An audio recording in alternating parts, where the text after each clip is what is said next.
बाद 8 जुलाई 1497 को Vasco da Gama ने 4 जहाजों और 170 आदमियों के दल के साथ पुर्तगाल के लिस्बन शहर से अपनी यात्रा शुरू की। वो खुद 200 टन वजनी सेंट गैब्रियल नामक जहाज में सवार हुआ और अपने छोटे भाई पाउलो को सेंट राफेल नामक जहाज का नेतृत्व सौंप दिया। फिर कुछ दिनों के बाद उनका जहाजी बेड़ा इस समय के मोरक्को देश के निकट स्थित कैनरी द्वीप से गुजरते हुए केप वर्दे द्वीप समूह पहुंचा और वहीं 3 अगस्त तक रुका रहा। आपको बता दें, वे लोग जहाज पर अपने साथ पत्थरों के स्तंभ लेकर आया करते थे, जिसे वे लोग अपने मार्ग को चिन्हित करने के लिए विभिन्न महत्वपूर्ण पड़ावों पर स्थापित कर दिया करते थे, जिससे कि उन्हें वापसी का रास्ता मालूम हो सके।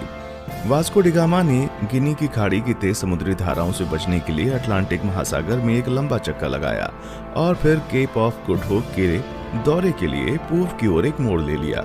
ये भारत की खोज में उनकी पहली प्रमुख सफलता थी। फिर 7 नवंबर को उनका बेड़ा आज के दक्षिण अफ्रीका में स्थित सेंट हेलेना बे में पहुंचा। उस समय सेंट हेलेना बे का मौसम बहुत खराब था। वहां बहुत तेज हवा और समुद्री लहरें चल रही थी, जिस वजह से वास्को डिगामा का दल अगले 22 नवंबर तक आगे नहीं बढ़ सकता था। लेकिन फिर भी कुछ दिनों बाद मौसम अच्छा होने पर उन्होंने यात्रा करना शुरू कर दिया और वे केप ऑफ गुड होप पहुंच गए, जहां पहुंचकर उन्होंने इस जगह का अच्छे से दौरा किया। दोस्तों, आपको बता दें, जब Vasco da Gama Cape of Good Hope नामक स्थान पर पहुंचे तो तभी उन्होंने महसूस किया कि उसका भारत तक मार्ग खोजने का सपना हकीकत में तब्दील हो सकता है। और फिर मार्ग को चिन्हित करने के लिए पहले की भांति वहां एक पत्थर का स्तंभ स्थापित किया और फिर आगे की यात्रा की तैयारी करने लगे। केप ऑफ गुड होप के आगे की यात्रा उन्होंने 8 दिसंबर को शुरू की थी और क्रिसमस आने तक वे दक्षिण अफ्रीका के नटाल तट पर पहुंच गए। अलग अलग नदियों को भीतर और बाहर से पार करते हुए डिगामा का बेड़ा धीरे धीरे मोजाम्बिक की ओर पहुंचना शुरू हुआ। इस बीच वे लगभग 1 महीने तक कहीं पर रुके और जहाजों की मरम्मती का काम किया। फिर 2 मार्च 1498 को डिगामा का बेड़ा मोजाम्बिक द्वीप पर पहुंच गया। जब डिगामा अपने दल के साथ मोजाम्बिक की धरती पर उतरा और वहां के निवासियों से मिला तो उन्हें लगा कि ये पुर्तगाली जहाजी भी उन्हीं की तरह मुसलमान है, इसलिए उन लोगों ने उनकी खूब मदद की। डिगामा का मोजाम्बिक में पड़ाव डालना काफी उपयोगी सिद्ध हुआ। वहां उसे समुद्र के किनारे बंदरगाह पर सोने, चांदी तथा मसालों से भरे हुए 4-5 जहाज दिखाई दिए। उसकी मुलाकात ऐसे स्थानीय लोगों से भी हुई जो कभी कभी भारतीय समुद्री तटों की यात्रा करते थे।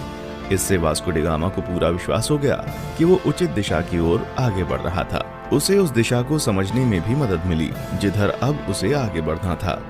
फिर 7 अप्रैल 1498 को उनका बेड़ा मोम्बासा में प्रवेश कर गया तथा यात्रा के एक और महत्वपूर्ण ठहराव मोम्बासा के ही मालिंदी में लंगर डाल दिया। मालिंदी में डिगामा की मुलाकात कांजी मालम नामक एक ऐसे गुजराती नाविक से हुई जो भारत के दक्षिण पश्चिम तट के कालीकट जाने का मार्ग जानता था।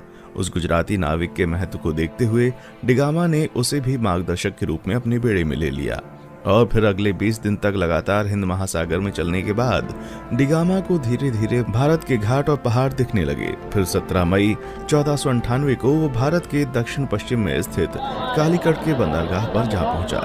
कालीकट में स्थानीय राजनयिकों द्वारा वास्को डिगामा का काफी अच्छी तरह से स्वागत किया गया। वो यहाँ लगभग अगले 3 महीने तक रहा और भारत के बारे में बहुत सारी महत्वपूर्ण जानकारियां इकट्ठा करता रहा।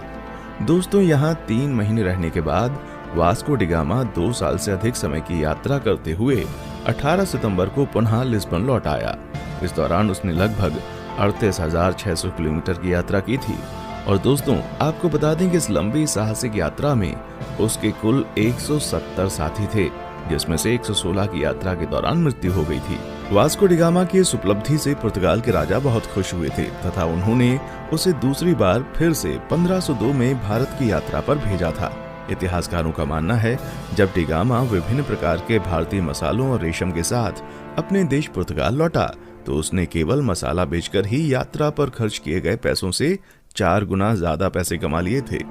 दोस्तों, फिर 1524 में वास्को डिगामा की मृत्यु कालीकट में ही तब हो गई जब वो अपनी तीसरी यात्रा पर भारत आया हुआ था और कई इतिहासकारों के मुताबिक उसकी मृत्यु का कारण मलेरिया था। दोस्तों, जब डिगामा ने यूरोप और भारत के बीच का समुद्री मार्ग खोज लिया था तब डिगामा का नाम पूरे यूरोप में बहुत मशहूर हो गया था और उसकी उस साहसिक यात्रा की चर्चा सभी यूरोपीय देशों में होने लगी थी तथा धीरे धीरे अन्य देशों ने भी उसी खोजे गए रास्ते से अपने अभियान भारत भेजने शुरू कर दिए थे। जिस वजह से पुर्तगालियों के बाद डच, डेनिश, ब्रिटिश और फ्रांसीसी भी भारत आना शुरू हो गए थे। उसके बाद आगे के दशक में भारत में जो भी हुआ वो हम अच्छे से जानते हैं कि कैसे भारत इन यूरोपीय देशों की कॉलोनी बन गया। दोस्तों, आज के लिए बस इतना ही। फिर मिलते हैं एक और वीडियो में। तब तक आप हमारे चैनल को लाइक, शेयर और सब्सक्राइब जरूर करें।